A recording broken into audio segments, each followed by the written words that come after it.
let's just talk about the sex toys that got hacked. Don't you censor me. And just acknowledge I'm we need to have censoring a you future right now. episode talking Right. about it.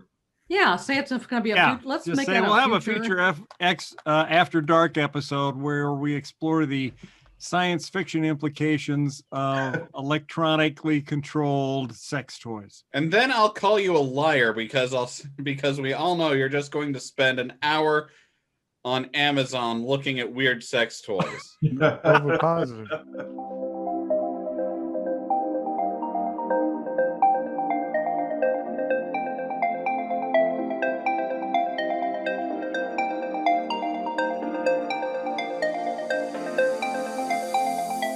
Welcome, sentient beings from all known universes and beyond. It's time to activate your cranial downlinks and prepare to receive a raft of discussion on a cosmic ocean of science fiction and fantasy topics, interviews with local area genre devotees, and insightful prognostication by our soothsayers of science fiction, our forecasters of fantasy, and any other beings that happen to get caught in our gravity well.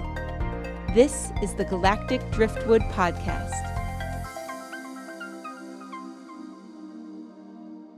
Hello, and welcome to another episode of the Galactic Driftwood Podcast. I'm Bill. I'm John. I'm Charles. I'm Seth. I'm Chris. And we're missing Jenna today. She had some other things to take care of, but it's probably a good thing because we thought we'd start off with a warning that might be of interest to some of the nerds that listen to our podcast out there.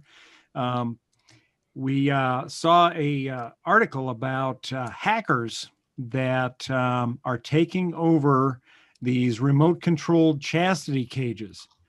And Seth, I think, brought this article to light. I don't know, Seth, if you've had any negative experience with chastity cages being taken over by hackers. I don't want to talk about it, but this seems like a good opportunity to bring up our new Patreon. Please donate quickly. Seth has some hackers to pay off.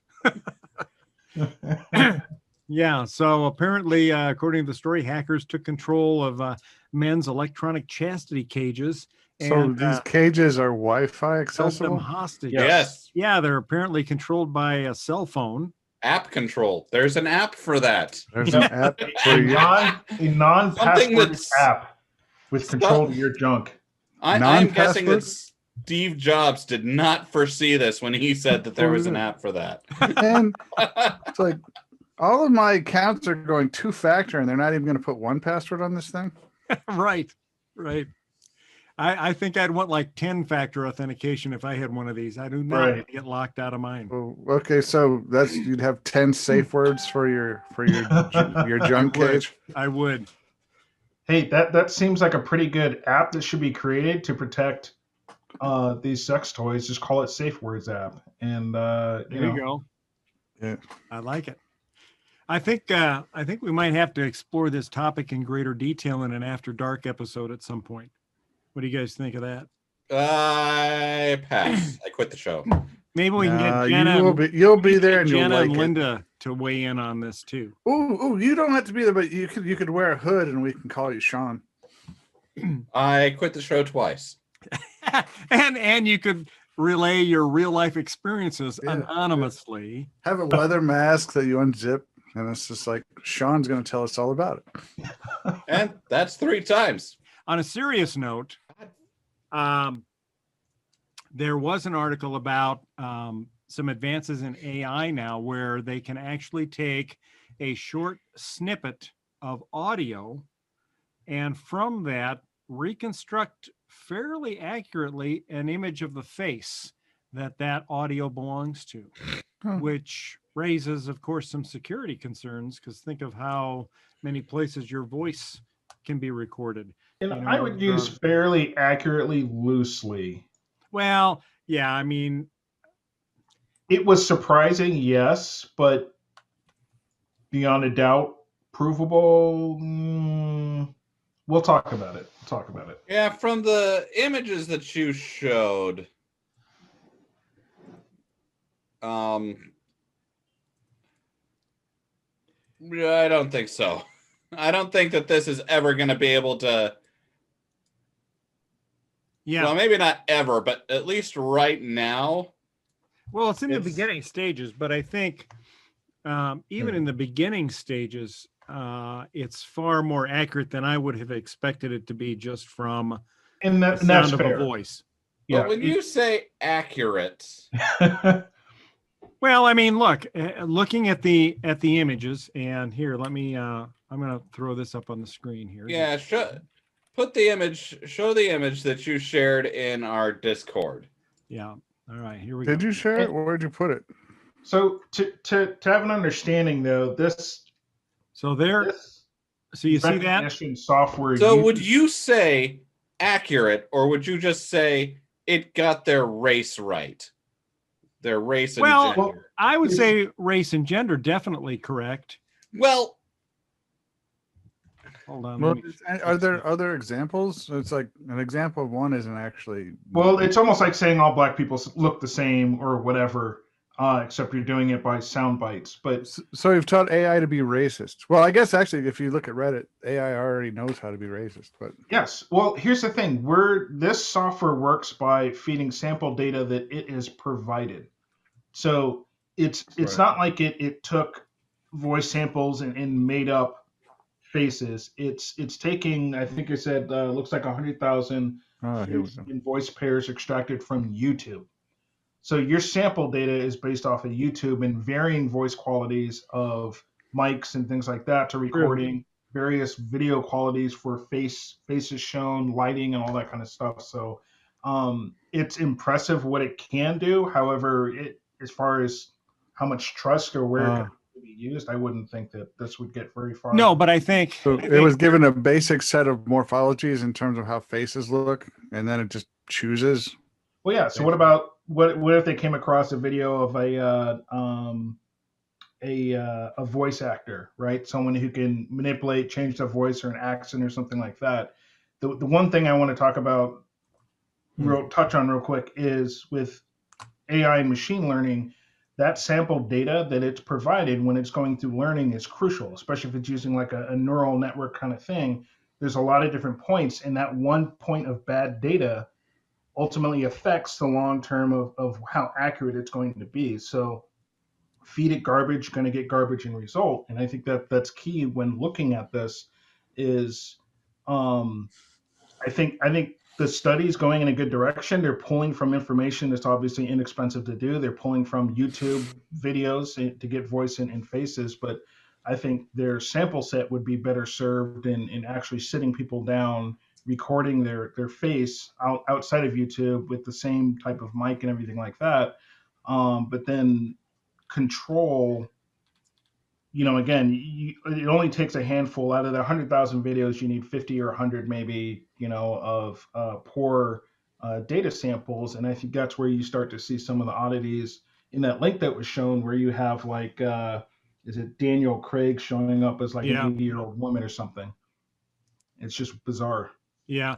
But I think it might have some uses for law enforcement. If all you had was an audio clip of maybe a murder or something calling into the police to claim credit for something, it might allow you to create a close enough approximation of the face that you could eliminate a number of different suspects. Well, there's already a big worry in law enforcement in terms of profiling. It's like this would just increase racial profiling, I think. Well, I don't know if it would increase racial profiling. I mean, you're actually using the technology to try to create as accurately as possible the face of your perpetrator. And also, this is actually interesting because there'd have to be a lot of faith in this that it's actually correct. I mean, it's not something law enforcement could use it to point them potentially in a direction, but it wouldn't be something holdable in court. But what this would do, though, is increase the amount of crimes that are committed with fake accents. You have a point there, Charles. Crooks just start using. Oh, that would be. But I mean, law enforcement, there's a lot of we still use the lie detector, Right. and it's basically pseudoscience. Yeah, I mean, obviously we're in the early stages of this, but I can see that this might have potential long term as they refine their data, refine their algorithms, and make improvements of it. I don't think that this is a good, like, there's I don't see a an positive interesting outcome. kind of thought experiment. Well, it is from an academic standpoint. Yeah, from an academic standpoint, to be clear.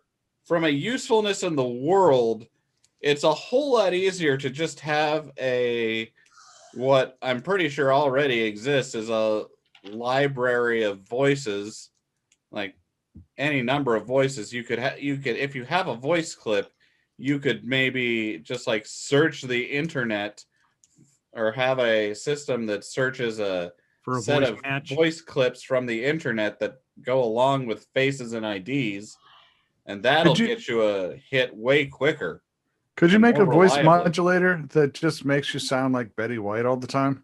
And it's just like, you could. Maybe that's a new thing that everyone starts installing on their phone so they don't sound like themselves at some point. Yeah. Or something even that just introduces a slight modulation so that your voice sounds completely normal, but it completely screws up this algorithm. Like, there's a number of things that could mess with this and make it completely unreliable. I don't think it'll be used in the real world. Do you think if there were a device like that would change your voice, that it would be useful for people with like home assistants that listen to their voice if you wanted to not have the assistant know it was you requesting something? Like, say you're talking to your Google, but you don't want Google to match your voice to you. You could use one of these voice changers and make it seem like you were a guest in the house. Maybe you're searching for like a remotely controlled chastity cage and you don't want that to show up in your news feed. Oi, Google, can you find me a chastity cage? Try it, Bill. See how it works. Yeah. Try that out. Yeah.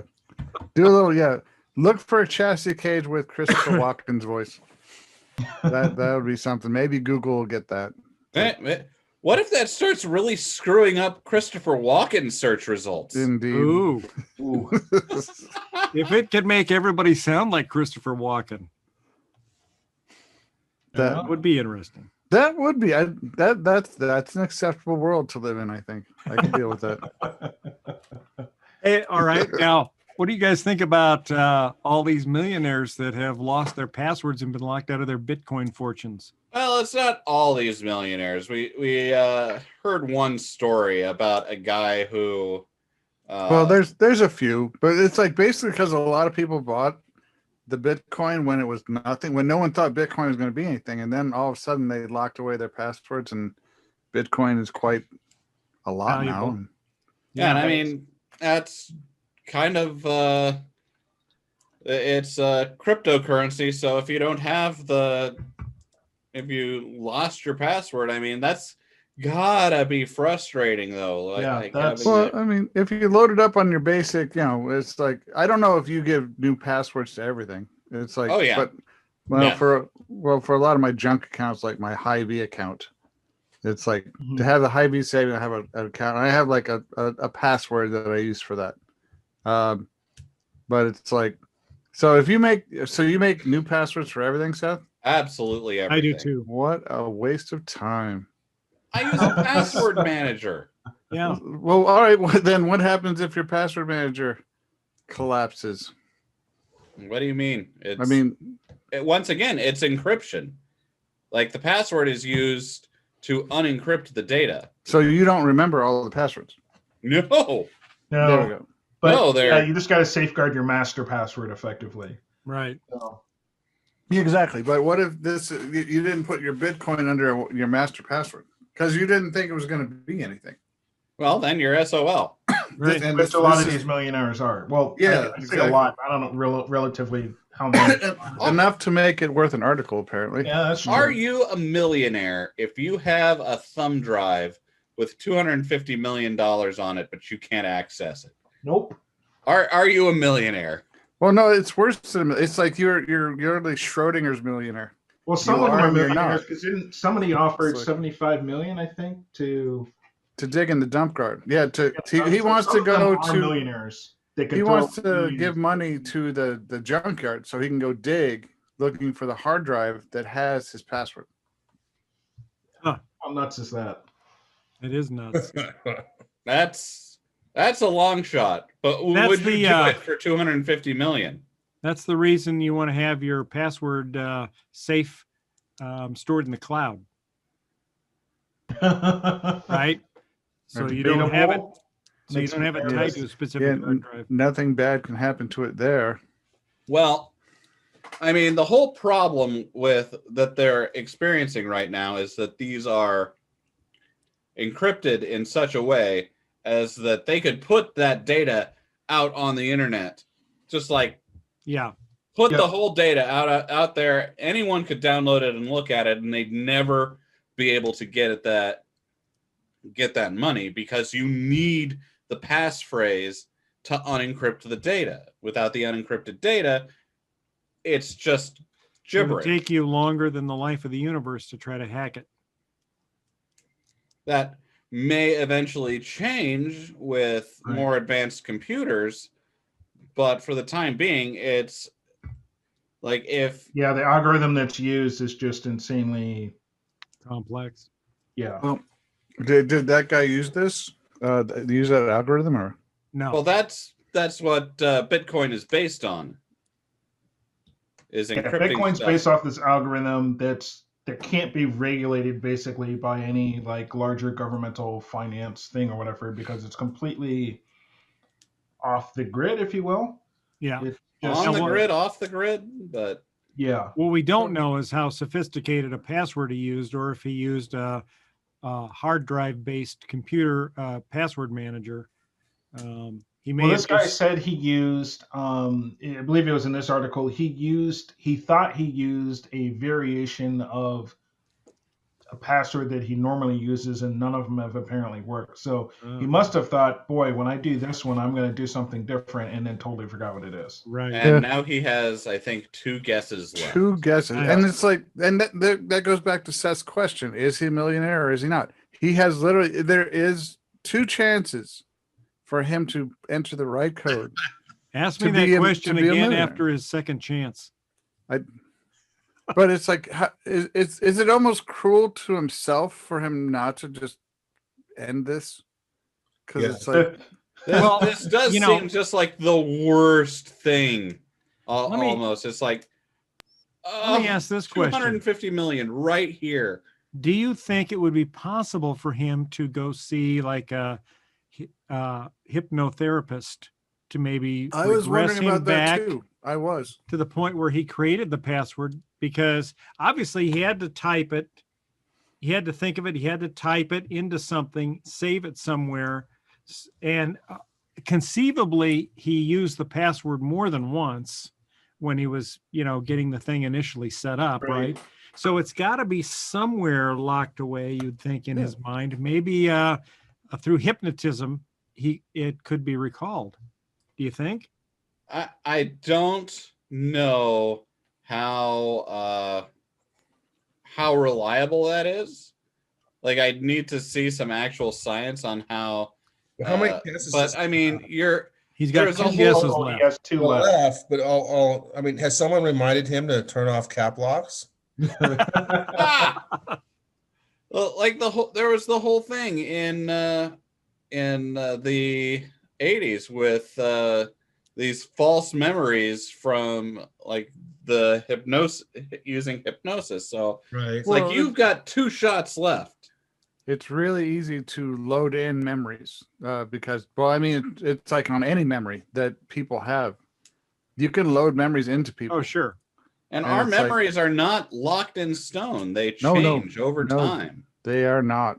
It's like we change details almost constantly. But would it be better than just randomly trying to waste your last 2 guesses? Exactly. It's like for the one of the 2 wishes, perhaps that, or maybe Yeah. Maybe someone has a truth drug or a hypnosis drug, or it's like something. I don't know. Yeah, for $250 million, I think you try the hypnotherapy. Right.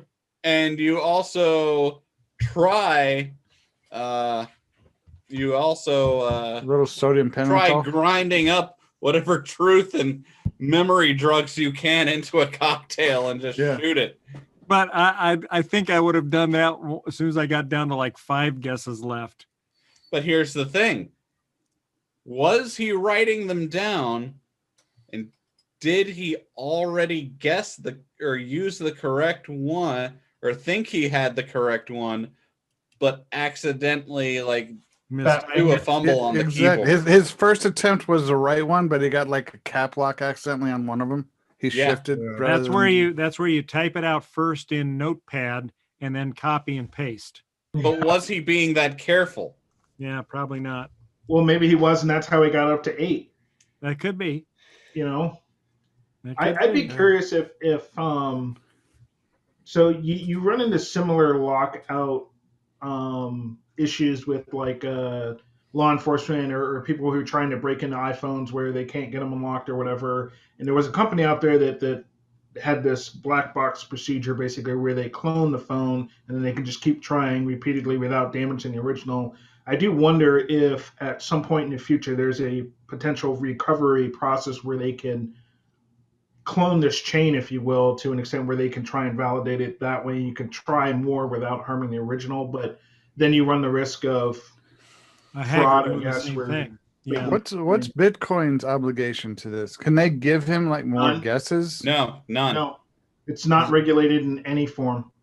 Well, I mean, can they? It's like if they chose to, could they do it? No, they created whoever created the technology created it, and like fly free, my friends. Yeah. So and that's what I was wondering if, in the future, if this evolves to something to where you don't end up losing that currency to some extent. It's built so that it's just a thing, which makes it popular with, shady money trading and all this other kind of stuff. But that's going to be a real problem as your PayPals of the world and other banks and stuff start to adopt Bitcoin. What are they doing to safeguard those kinds of things? So that'll be interesting. But I do wonder if we see technology in the future or a process similar to what we saw with breaking into iPhones or Androids or whatever, where they, clone the original and then find a way to just kind of brute force it that way. Yeah. Highly doubt we'll see it anytime soon based off of how the blockchain process and everything works today. But again, we know almost enough about it that someone's got to be able to find a way to work around that. Well, I mean, it's like, shouldn't all these entrepreneurs be coming up to this guy and saying, I'll help you get or somebody said that they would get it for him for 10%. Oh yeah. But then I think they then pulled back on that offer once it became serious. Yeah. Well, I mean, I would give them yes, 10%. Yes, go. I would give them 10% if they could guarantee. If they couldn't guarantee, then they owe me $220 million.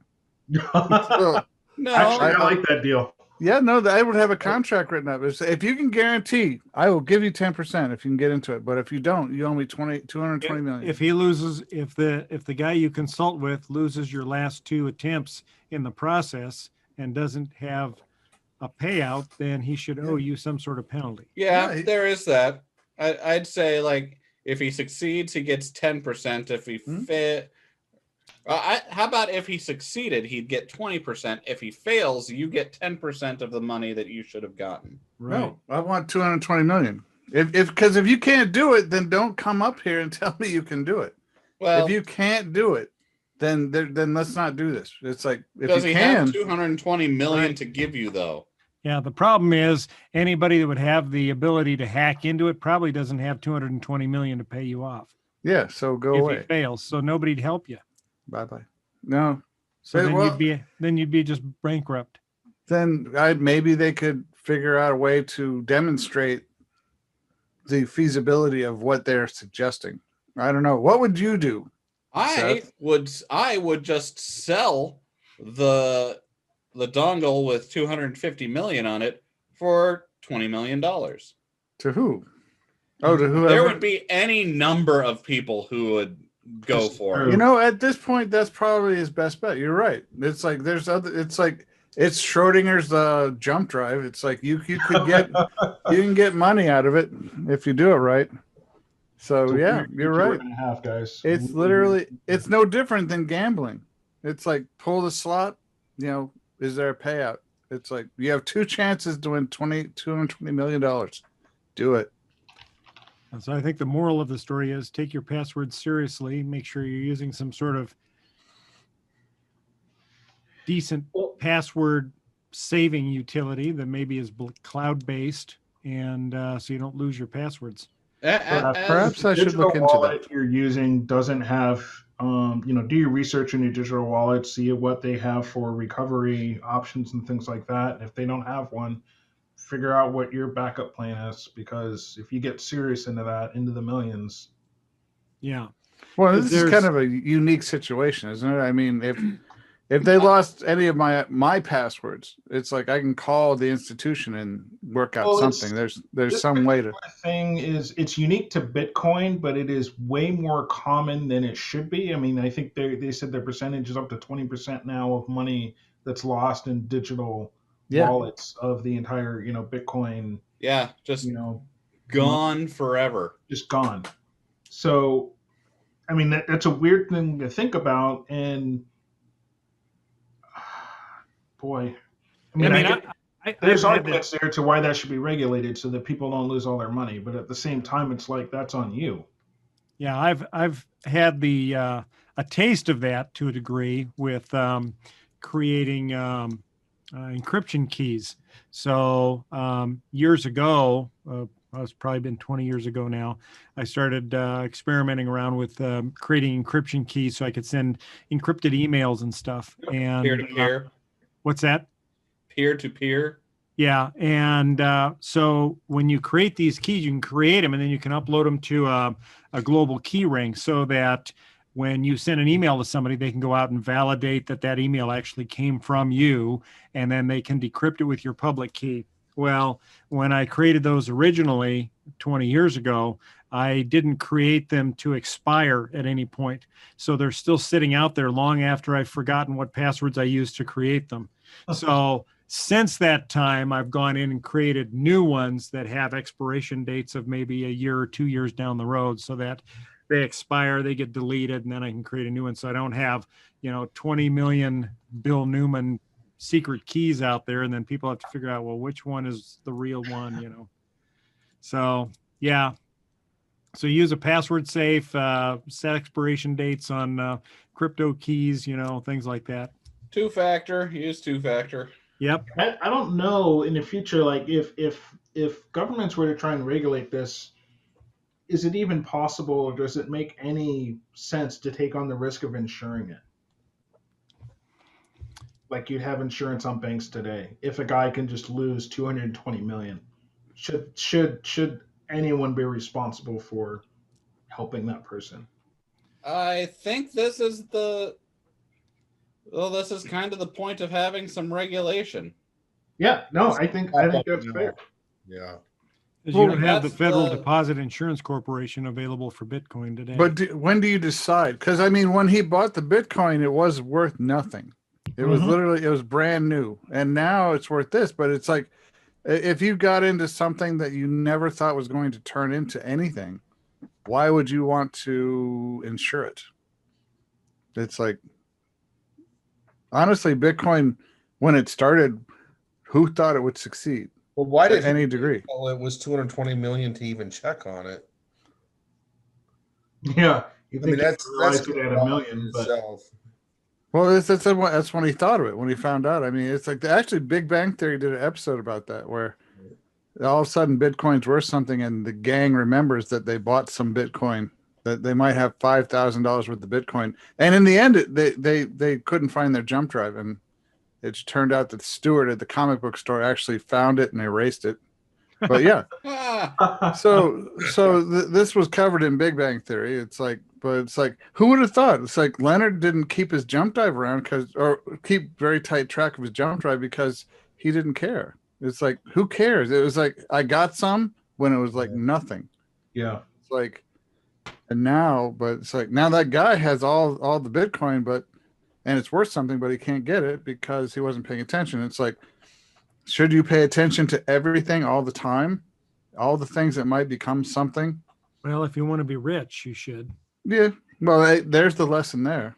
Right. It's the old question of, do you take your toy out of the packaging or do you play with it? And now we're back to sex cages. Seth always brings us back around to the start. Always, every time. What is up with you? Well, he's trapped. You have a gift. Circle there. Well, all right. So let's talk a little bit about Wonder Woman 84. Who's all seen that? I have Seen it. Yep. All right. What'd you guys think of it? I liked it. I was happy until I got to the end, and then I was not so happy with the film. I think there's varying reasons why the ending ended up the way that it did, but for me it was 9 out of 10 till maybe 70% of the way through the movie. Then it just started going downhill from there, and then I think it ended personally in a little bit of a dumpster fire. And that's not to say that the film was not good. It was just that whether it was COVID playing on some issues with getting the movie finished properly or whatever. I think it ended in a real crappy way, left a lot of open endings, didn't really fit at all when it got to the ending of the movie. So that's me on it. How would you have changed it? It ran away a little bit with the whole main bad guy and the whole what do you want in life and what do you want to wish for to it got out of hand when it went to the entire world, right? Mm-hmm. Let me ask everybody what they want, and then magically we're just going to make it so it's not a thing. In the end of the movie, everybody's okay. No real drama from that, no real repercussions. Right. I would agree with that. How I probably would have changed it is not gone so out of hand with that. Yeah. They could have done a little bit more work on what's her face, Cheetah woman. Cheetah. That was kind of left open ended. Like there's no repercussion for her, like going from this, wannabe kind of cool person to just a villain. I think they could have done a lot more on that, if not found a way to play into maybe a sequel that more focused on her or something. This movie could have been how she ended up as Cheetah, and then they could have had a sequel of Cheetah and Wonder Woman in there or something. Yeah. But instead, it was just a glimpse of Cheetah, if you will. A bad CGI Cheetah too. Yeah. So there was, if I was to change it, I wouldn't have gotten so wildly out of hand with the wishing.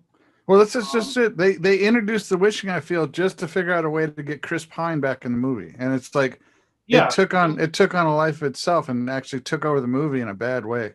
It did. And I think it, like I said, it just became a runaway movie there near the last part of it with the wishing, and I don't think they needed to get that extravagant.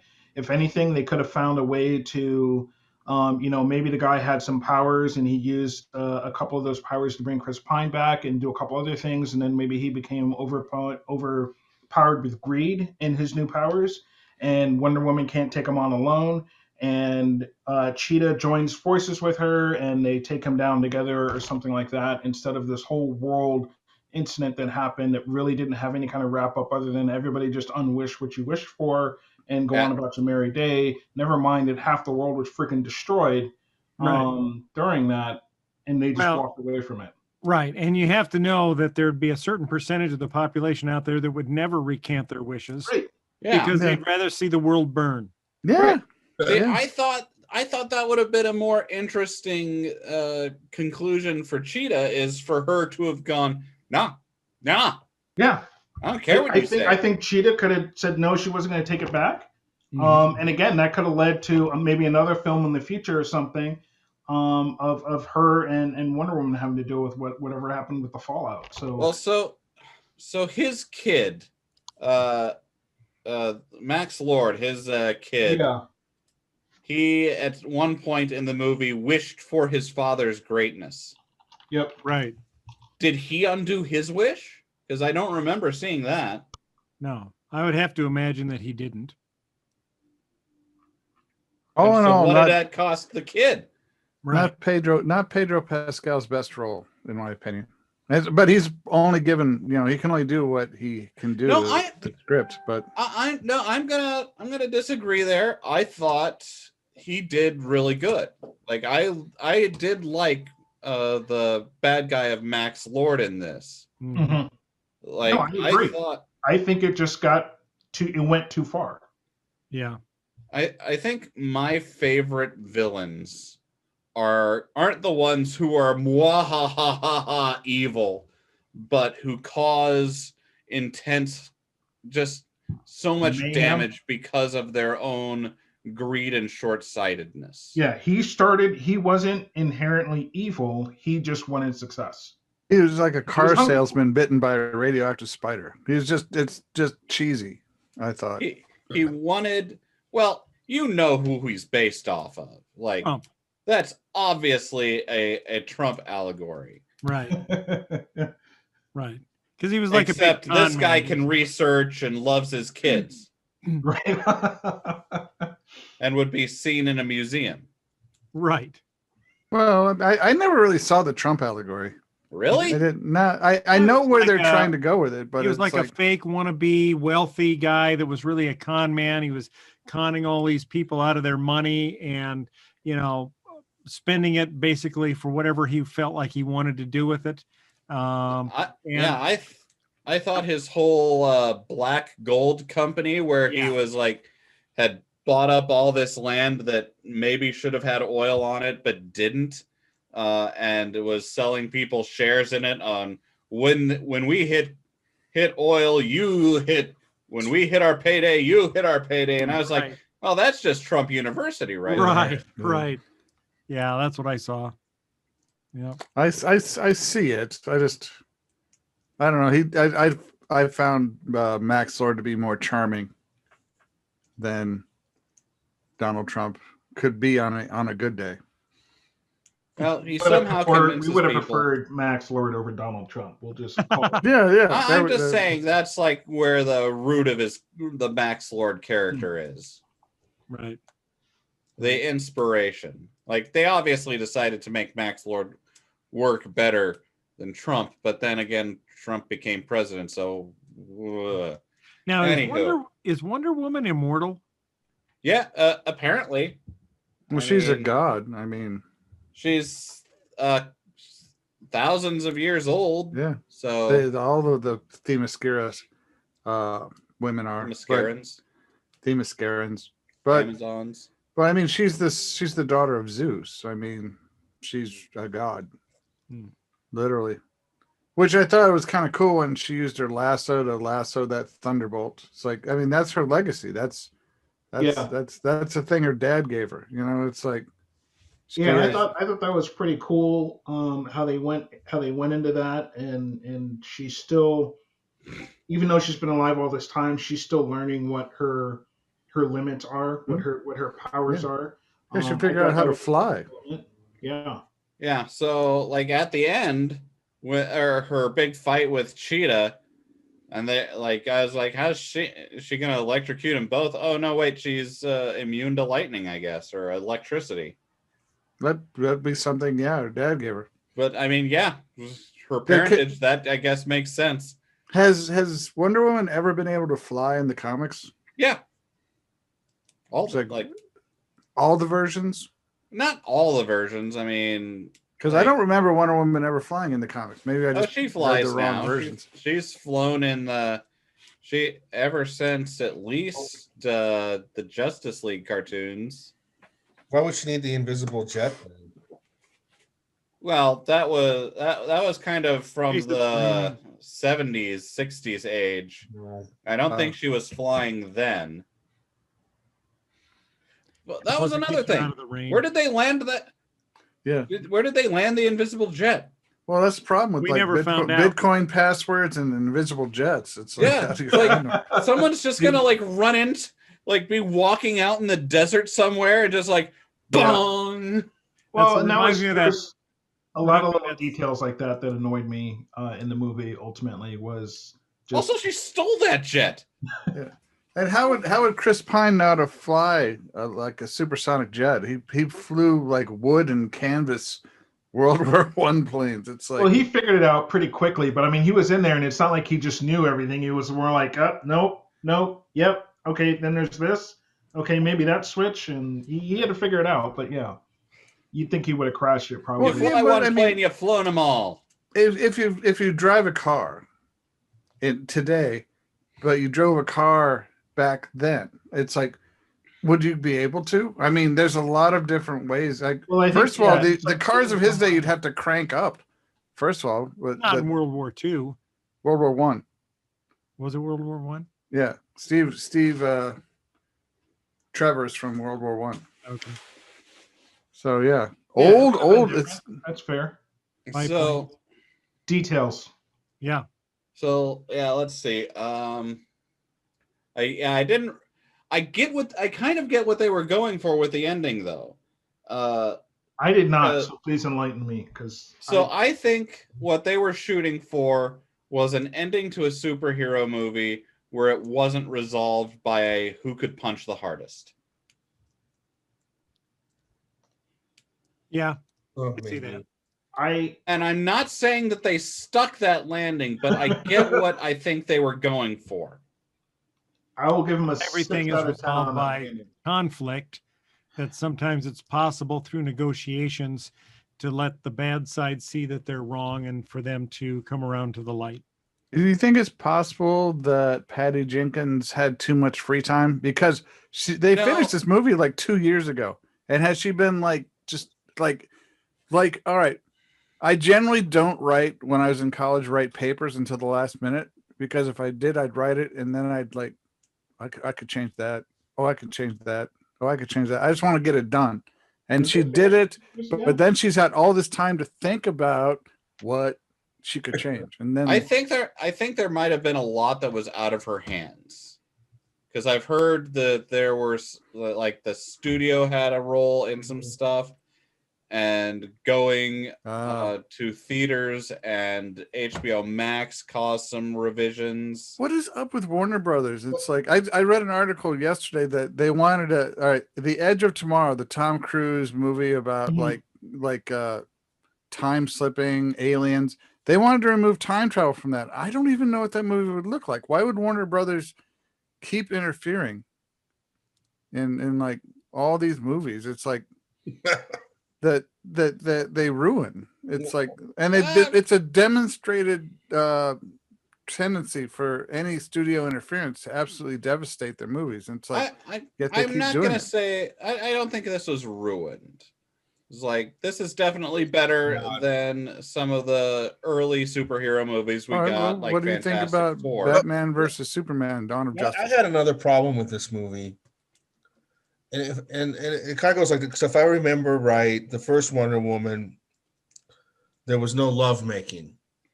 I remember some people made a big deal out of that. There's not a love scene, really, or a sex scene.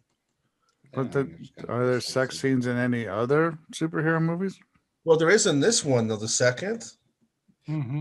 Yeah, they do get to that. But isn't he's actually somebody else, and so I don't know. They had lovemaking against the other person's will. So the whole thing was against the other person's will. So would you say it was more of a menage a trois? I don't know what you call it. It's a little bit rapey, don't you think? Well, I mean, yeah, it's like, and Diana's okay with that guy just being like taken over. Right. It's like, yeah, that it's okay as long as it's Steve Trevor. That guy has no value. And it's that was kind of weird to me too. Like, why couldn't the Wish have just like for everything else the Wish just did? Why didn't it just bring him back as is? Well, even though the Wishing created thousands of nuclear warheads, why couldn't it have just like Why didn't? And that's my point when I say it turned into this runaway train. Mm-hmm. They did need a little bit of consistency there. Like, what do these wishes do? Well, maybe it's because we're supposed to see that in the end that Diana didn't care. Because she didn't. She would have perpetuated. She would have let this guy's life just be gone for Steve. Steve Trevor had to say no.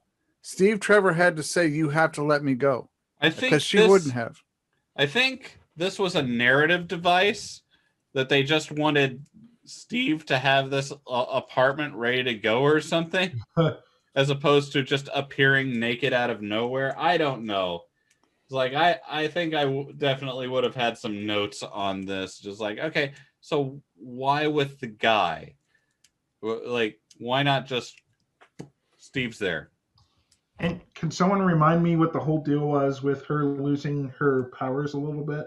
That was the price for her wish. That was the price. That's right. Everyone had to pay a price. I have a gripe with the film. All right. They go to all this trouble of like setting the movie in 1984, the 1980s.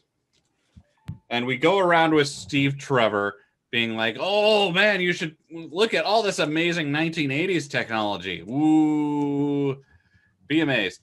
And so despite being like having a movie that you set in 1980s for partially nostalgia value, there wasn't a single piece of 80s music in the whole thing. Yeah, that was kind of sad. Mm. It's like, if you're going to go to the 80s, that's kind of the reason why a lot of 80s movies are made, is to capitalize on a little bit of capitalize on the nostalgia. It's like, do you remember San Junipero, the Black Mirror episode? Yeah. Yeah. Well, that was supposed to be set. They used a lot of theme music in that one that kind of brought it brings you to the 80s. If you're going to be in the 80s, you got to hear some 80s stuff. It's like, I know, like, why set the movie in the 80s if you're not going to use some of that music? Yeah. It's like, that's iconic to the 80s. Not one. Nowhere. Well, why did they decide on 1984 anyway? I mean, why not do it modern day?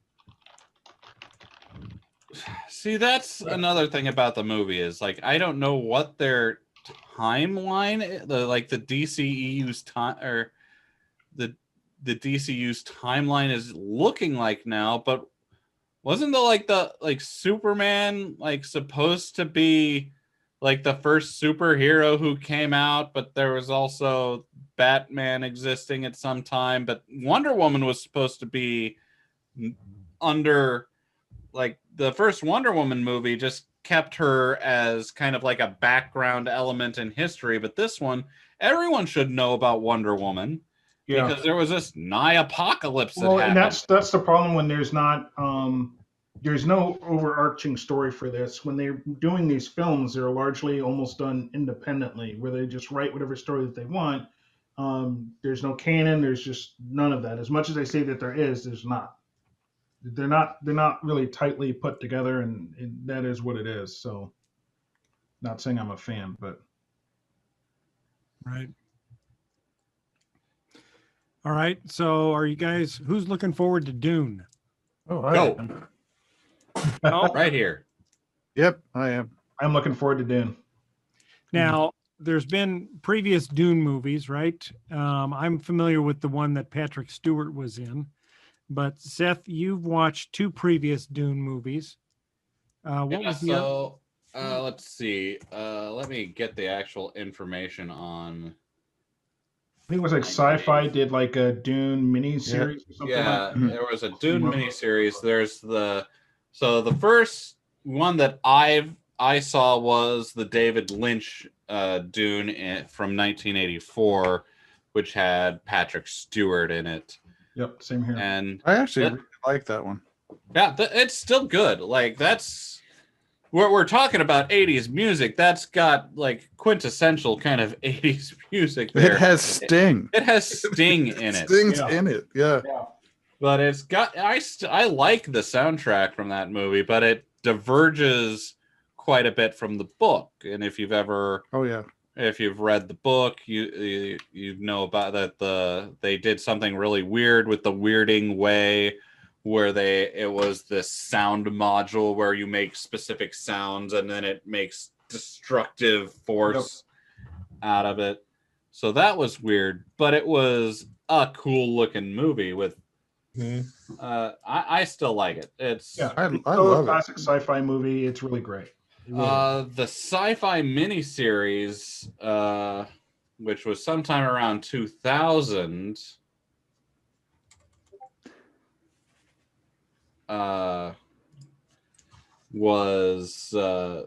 it remained closer to the books and was still really good, I think, because I think I've still got it on DVD, but it was really good too. Yeah, and had much better effects. I watched it since it initially first came out, but I know my sister's watched it a few times and she always enjoyed it. So it was a pretty good bring back for, especially if people had not. Yeah, there you go. From the 80s, it definitely brought a current generation up to a current version of Dune, which still ended up being enjoyable for what it was. You think they could do a reboot of that series today and make it even better? I would wait for the movie and see what happens. Yeah, I'm really I'll take more Dune. Dune is originally what is that the initial arc with Paul is what, a trilogy? Is it? No. Is it well, yeah, kind of. So it's like he's in the final book, not a lot, but you know. Yeah. I mean, the arcs surrounding Paul, Dune, Children of Dune, and then God Emperor of Dune, isn't it? Or Dune Messiah? Messiah Dune or Dune Messiah? Hold on. Yeah, Dune Messiah was second. And then maybe he died in Dune Messiah. Paul? Dune franchise. Yeah. Just give me the original the other books. two books initially. The first one I've been through. Yeah, Dune Messiah, and Children of Dune. Okay, so yeah, I'm curious, the movie I think will cover Dune, and then I would like to see a miniseries after that, as opposed to more movies, because I think you could stretch out the other two books pretty. You know what I want to see? I want to see all that you just said, Chris, but I hope someday to see the Butlerian Jihad, because I think that would be sweet. It's like literally Terminator where people win. Yeah. So I think that would be a great movie. Terminator is Terminator where people win. That's why they send bullshit. They keep winning over and over again, and then Terminators keep changing the rules, and they come back. Yeah, but they have to do it because people still win. You mean when the people really win is yeah. But yeah, so when the people win and the Terminators stay down. So I first read Dune back when I was in high school, and I've probably read it another 5 times since then. It's one of my favorite sci-fi. So I've only been through the book once, and it will start out a little bit. To me, it was a little bit slow / dry like the Dune desert. But if you stick with it, it gets really way more involved. As we've mentioned earlier, talking off recording, political themes in there. Really great story, though. It really is. If you push through it and get to the end of the book, you will pick up the others. Yeah, that was my issue. That it was kind of dry, and I never got through the first book. And there's a tremendous amount of world building that Frank Herbert does in that first book. Yeah, and I think that's what gets hard is getting around the world building. And then once you get past that, it's like you can't put it down. You literally can't put it down. Yeah, I'd agree with that. The political intrigue between House Atreides, House Harkonnen, and the Emperor is fantastic. It's fantastic. I may have to pick it up and start it again. I think when I read it the first time, I was in my early 20s, and it was just didn't move fast enough or something for me, so I just never got and I can see that. I've had books that I've had to really force myself to get through, or even books where it went really dry near the last portion of it, and then you miss out on that ending, maybe good part. And it's not like it's from front to back. It's all engaging. It's definitely a little bit to get through, but it's worth it for what he builds, the giant picture. Yeah, I mean, it's good enough to. I mean, look, they're making this motion picture, again, and it's because they have all this stuff to work with. There's going to be. I hope they build out this epic world that depicted in his book. Yeah, and if you're if you like audiobooks, Audible has a fantastic version of Dune that has a voice acting cast. Oh yeah, who they got to do Baron Harkonnen for that audiobook is fantastic. Really? Huh. Yeah. That's the part of why Dune works is because like the villains work. Baron Harkonnen is a fantastic villain. And I think in the David Lynch movie, the Baron Harkonnen was really well done. Yeah, I do. I like. Yeah, they don't. That. Baron Harkonnen is not a bumbling fat man. He is a conniving, evil son of a bitch who happens to be fat, but he's got his eye on the prize and a plan to take it all. Yeah, in the David Lynch movie, they focus more on Harkonnen's fetishes than I think they need to, rather than setting him up as a real evil character. Yeah. But it's like the Duke Leto in the David Lynch movie, I did not like. I love that actor. I just don't think he was right for that particular role. So it kind of an interesting little side thing on Dune. There was a real-time strategy game sometime in like the 2000s or around when that miniseries came out, or maybe the late 90s, called Dune 2000. And it was by a company called Westwood Studios that did full motion video for their cutscenes. They didn't do these weird 90s era CG things. They had actors for their cutscenes. Yeah, so they did. Westwood Studios is like your Red Alert, Command and Conquer. Yeah, Command and Conquer actors and all the cutscenes and stuff. Yep. But they do like these nerd actors or sci-fi property actors, and in their Dune 2000, they had Duke Leto was Michael Dorn. Oh, really? Yeah. Wow. And oh god, the Mentat the Mentat who you interact with is gosh dang. It's another. He was on one of the big people on Sliders. Yeah, I'm trying to find. I actually came across in an online gaming magazine thing or whatever, but they actually covered a lot of the actors in an article about that. Let's see, there was a list somewhere. Oh, so I'm reading something about it being remastered. I'd be in on that. Yeah, it was because they were coming out with some remastered stuff, and that's why they talked about. I could deal with a remastered Dune 2000. I am kicking myself because I can't remember, but it's really another. They have some really well known actors come in to do their roles. I'm not finding it anywhere. I find a clip for Battle for Dune, House Atreides, but I'm not finding Michael Dorn and Dune anywhere. Dune 2000, Long Live the Fighters. It was an interesting take on their real-time strategy, because you always have to like gather resources to build your units. Well, in this, you'd be gathering spice, and you would have to balance that against you'd have to balance that, like gathering spice against the worms coming. CD-ROM classics. Yeah, you guys available streaming anywhere. What's that, Chris? Remember when games came on CDs? Yeah. I wonder if that series is streamable anywhere. I'll bet someone's played it. Yeah. All right. Well, how long is it? Because it looks like there's the whole thing might be on YouTube. It's like there's an hour and 10-minute clip. Huh. I think that an hour and 10 minutes might be the whole thing. Huh. All right. Well, we're getting close to time here. Before we jump out, I just wanted to touch real quick on the final episode of Star Trek Discovery Season 3. Chris, John, have you seen it? Yes. Yeah. Chris? Yep. And Charles, have you? I don't think. No, I'm sitting it out. And Seth, I don't think. Yeah. What'd you guys think of the final episode? Did you like it? Yeah. So the big thing for me was, I got a late start to Discovery.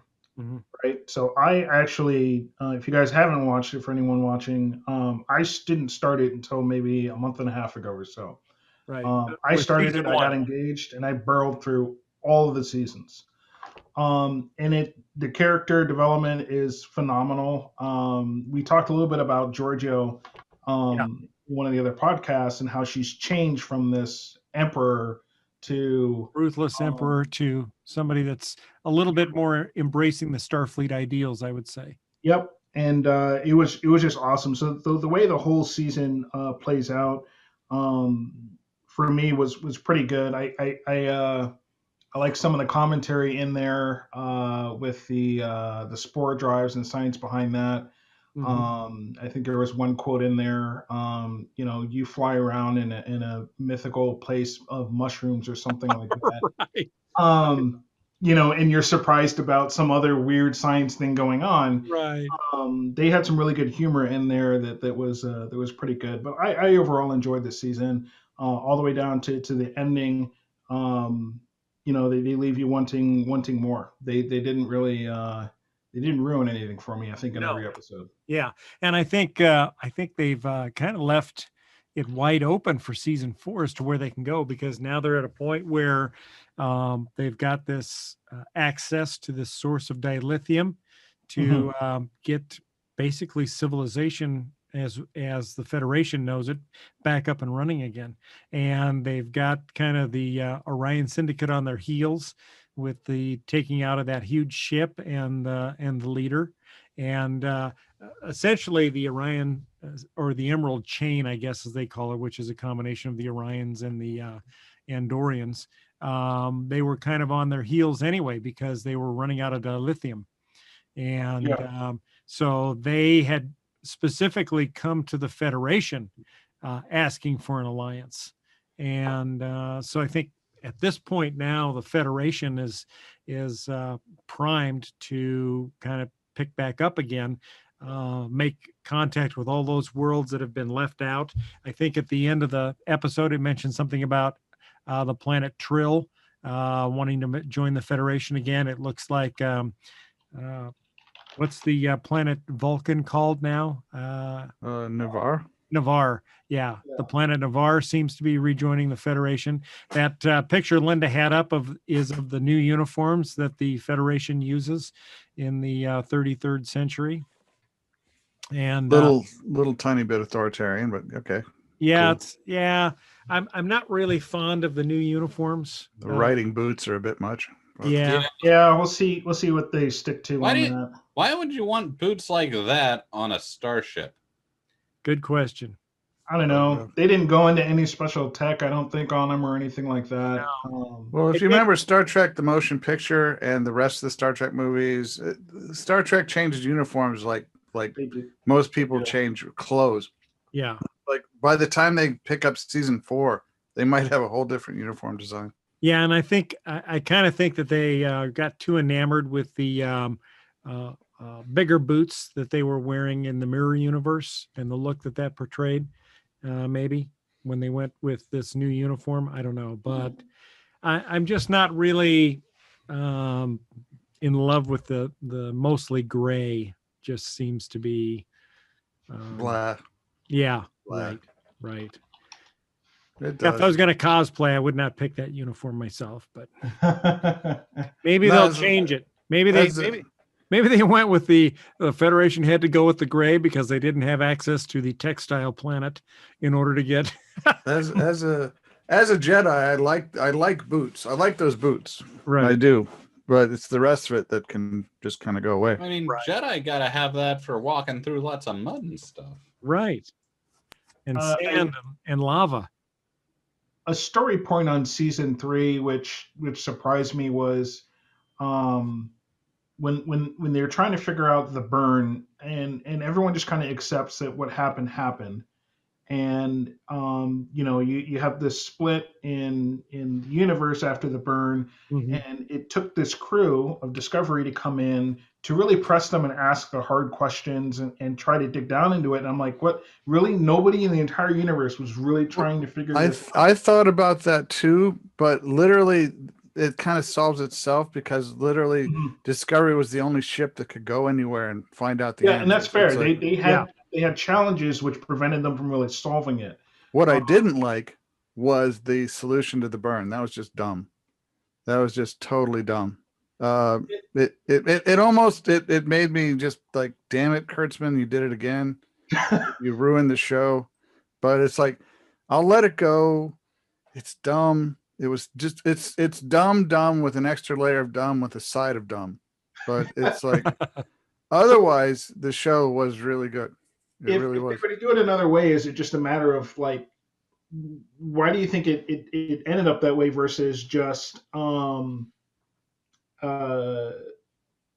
it the length of the season that they had to work with, or is it just I think it's where they wanted to go with kind of emphasizing that the crew started out not having a home, not being at home, and then coming to realize that they're all each other's home and that they're all family, and that it kind of took that exercise that they went through to figure that out, to figure out that they all needed each other.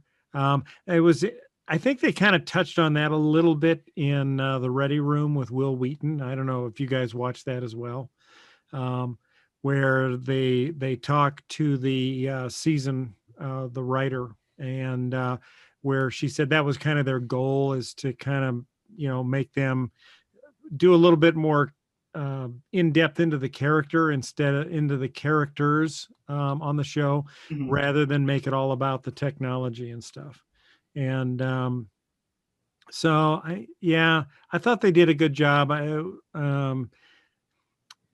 If they would have changed the source of the burn any, I think it would have been. I tried to figure out a way that they might have done it differently and maybe had a malevolent entity behind it. I don't think a machine would be better. Yeah, but if they'd have done that, I mean, if the malevolent entity had caused the burn and managed to shield their own systems from the result of the burn, then they would have had a technological advancement beyond anything that anybody else had. And basically there would have been nothing to keep that other entity from taking everything over. So then how do you go to a point where you still have the Federation that's managed to survive almost on a level playing field with other groups like the Emerald Chain and things like that, or maybe the Klingons or whatever. Yeah. How do you still have them left if you have this group that's so sophisticated they could destroy everyone else's ability to get around the galaxy but preserve their own? I mean, they would dominate. And so I think this is the only way really you could have done it where you could still justify having some sort of semblance of the Federation left and maybe some other societies as well. Well, no, the burn. Oh, so you're talking about the burn as a thing, not the mechanism of the burn. Right. It's like, I do. I liked the burn. The idea of the burn was cool. The mechanism they used was absolutely stupid. Yeah. But it's like, I was very sad about that. How would you have redone that, John, if you could? You could have kept you could have kept every single thing in place, just by like having some forgotten race. You could have made the kid's mother what was his name again? The Kelpian kid's mother. Yeah. Can't remember his name now. Sukai? Something like that. Yeah, you could have just made his mother evil. And she actually set up or angry, and she set up a device that perpetuated the burn. And the only way to shut it off was to get Sukai to shut it off. And you had to convince him through all the holograms that he's the one that has to shut it off. You could have done it. It's like it could have been. Yeah, but it's like. I will say I did enjoy the creativity around the holograms and how he had been interacting with them all this time, and right. And there's a scene in there where what's her face pretends to be a hologram to kind of coerce some information out of him. Yeah, and when he sits down, he's like, "Oh, you're a new program. Like I haven't done this one before." I like that too. And she immediately fit in. She did the smile, and it's like, yes, I am. Yep. I like that. I like that a lot. Yeah, but it's like it. I'll take this season because there was only one unforced error, unlike season 2 and season 1, where there's just a ton of them. And it's like I see a chain of improvement in Discovery, a huge chain of improvement. It's like, and I'm actually looking forward to season 4. Yeah, do you think? Actually, I'm very curious what Chris thinks about season 1 and season 2, since you kind of force-fed yourself on it real quick. I think you hit the nail on the head there. Is from season 1 through to season 3 back to back. It gets better in how the episodes are written and how the overall arc goes from beginning to end. You could tell they put more thought into it, and it's almost if they take their feedback, they go back, they watch the previous seasons, they see how people reacted to things, and then they kind of tweak those things while still doing other creative things with the story. And so I think after season 3, even 4 is going to get better. So it's not something that it's not like a dip in the season. It's not like, season 2 was kind of okay, season 3 was better. It gets better as you go. What do you think season 4 will be like now with Burnham as captain? Do you think she'll still be running around Firebrand like she was, or will she have to tone that back a little bit and let other characters? I mean, I think she's going to be still a little bit of the same and still have some lessons to learn. But also what makes her unique is who she is. So her as captain, I think, will be a challenge for not only her, but everyone else on the crew, on the ship as well. I also think that they're gonna like do a tiny time skip, like maybe like about 4 or 5 months in the future. Might have to, because Saru was going to be gone that long, wasn't he? I think so. Saru was going to be back on Kelpian. Yep. What's their planet? Kaminar. Back on Kaminar, working with that child, trying to help him fit in. So he was going to be gone for several months. So who's captain? Is Burnham's I know captain. Burnham's captain now, but did they just is Saru going to like take a desk job at Starfleet or something, or what? We don't know yet. So that's the question: is Saru going to come back as an admiral based at Starfleet, or is he going to come back and be the number 1 now, reporting to Burnham? We don't know. That's all being left up. That'd be a pretty quick promotion up to admiral, I would think. Yeah. Since he never got formally promoted to captain. Right. Well, and I think the other thing too is that, traditionally Star Trek has used the aliens, whether it's Spock or Data or whatever, as a stand-in for us in viewing that universe, right?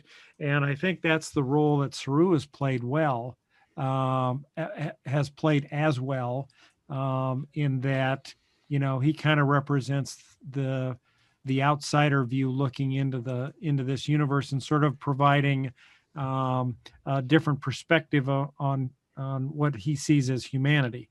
And so I think not having him as an active member of the crew might be deleterious in a way to what they're trying to do, unless they have some other crew member that's going to step into that role. I did have one criticism. I liked the Admiral. I did, for the most part. Mm-hmm.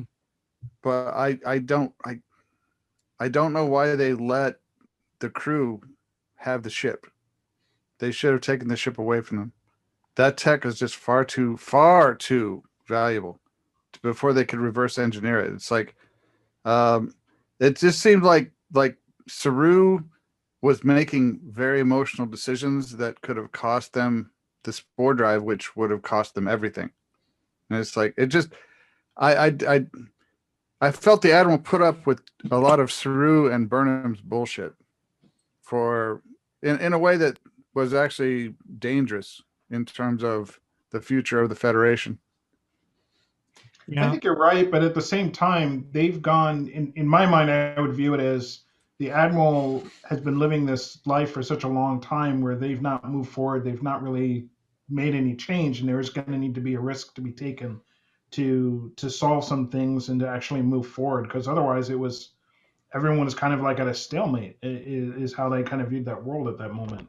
And nobody really knew that ship like the Discovery crew did either, right? Right. Because they were trained on it. They grew up with it, and there was no record or information on it at all in Starfleet's database. So that's true. But if they just taken it offline for a few months and set up, reverse engineered it, they could start building their own spore drive ships.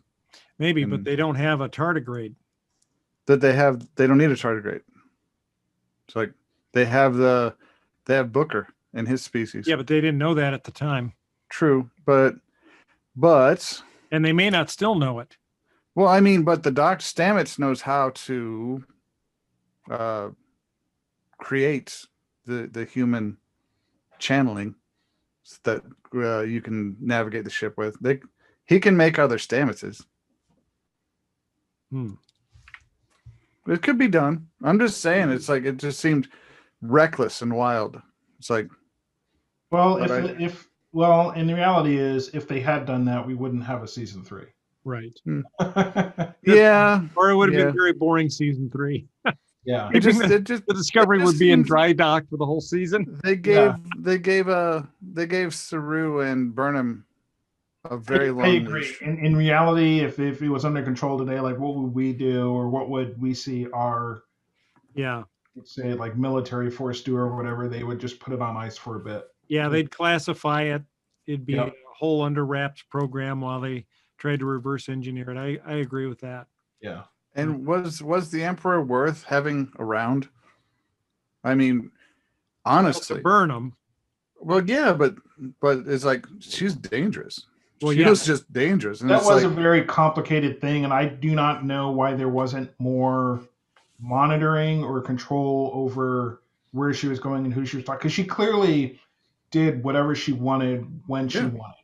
Yeah. And no other officer was afforded that kind of leeway on that ship. No. Exactly. But she did become Section 31, which has that which is renowned for that sort of leeway. True. But then 1,000 years in the future, there is no Section 31. As far as we don't know that. Who is that Kovacs character? I think he's in charge of Section 31 in the future. Yeah, and he's afraid of her.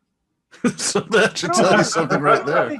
I don't think he was afraid of her. I mean, she asked for his badge. He gave her his badge. He didn't care, and he said, He was very differential, but he was also very guarded in how he handled the Emperor, because he knew who she was. He knows. Yeah. He knew. But I don't think he was afraid of her. I think he knew what she was and what her capabilities were. Exactly, which is why he was very very direct. I think he saw the potential in her use. Well, I think that if he had control of Giorgio would have been locked up. Definitely limited in her context. He was the one that tried to help her with her her mental aberrations she was having there towards the end of the season. Because he was fascinated by it, not because he cared. But he certainly wasn't afraid of it.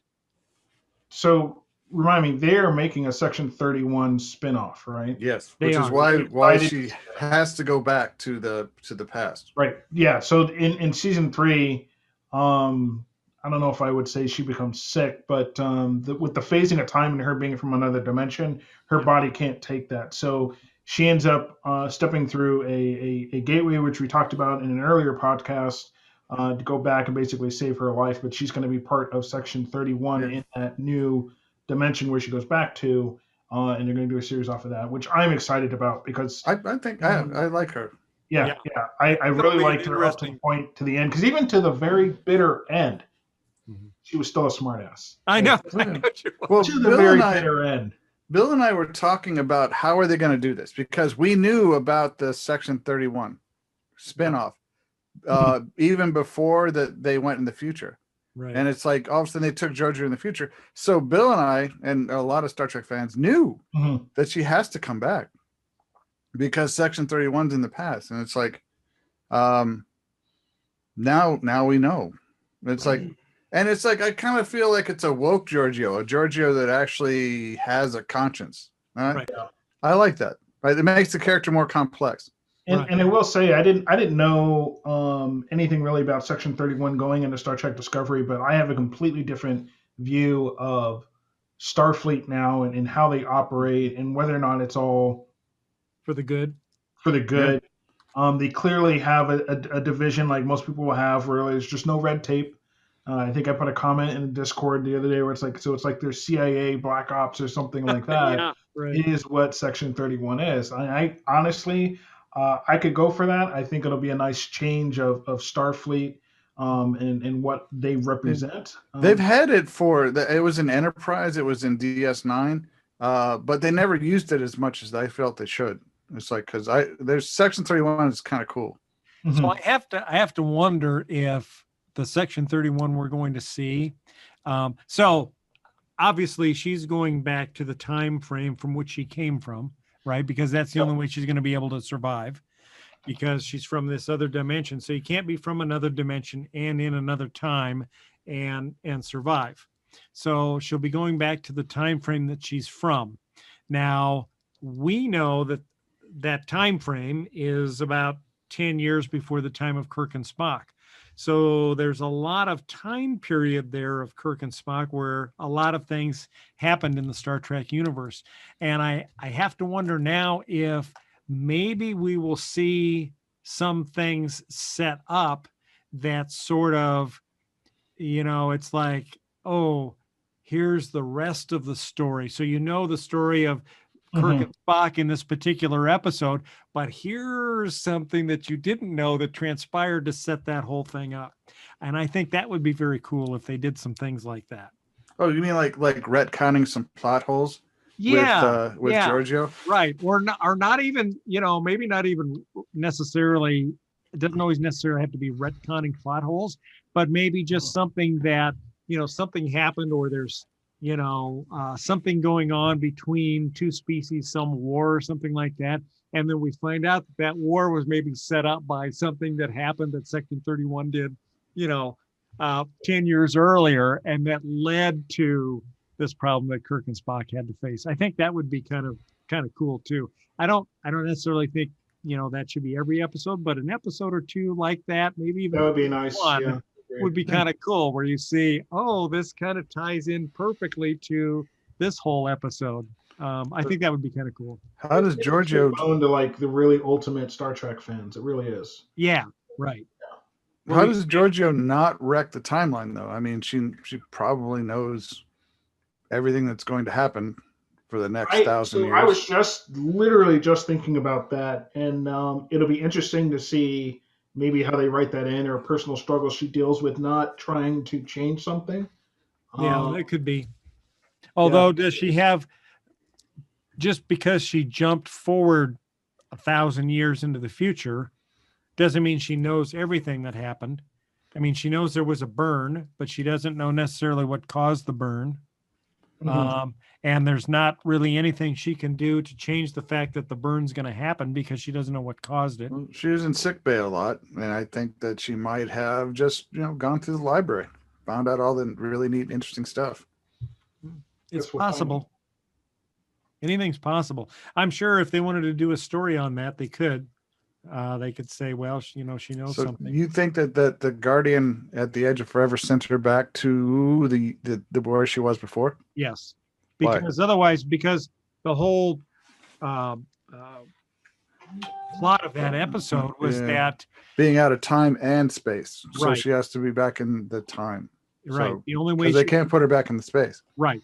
You have to be one or the other. You can't be both. So you can be from the mirror universe in your same time, or you can be from a different time period in your own universe, and your body can adjust, but your body can't handle both. Speaking of out of time. Yeah. She would have to go back to where she was from temporally. Well, some good discussion today. Thank all of you for watching again, another episode. We'll look forward to seeing you next time, where we'll have some more interesting discussion about the latest goings on in the sci-fi, fantasy, and horror universe. Be sure to keep your updates current on all of your penis cages. Make sure you're applying all your latest patches and make sure all the patches, your passwords. And hopefully we'll see you in 2 weeks uncaged. Catch y'all later. My God. Bye-bye. Bye.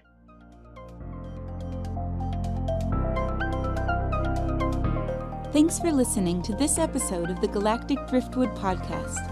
For more information and past episodes, please visit our website at galacticdriftwood.space or subscribe to us on YouTube. And now, please deactivate your cranial downlinks, collect your towels, and be sure to watch your step as you exit our gravity well.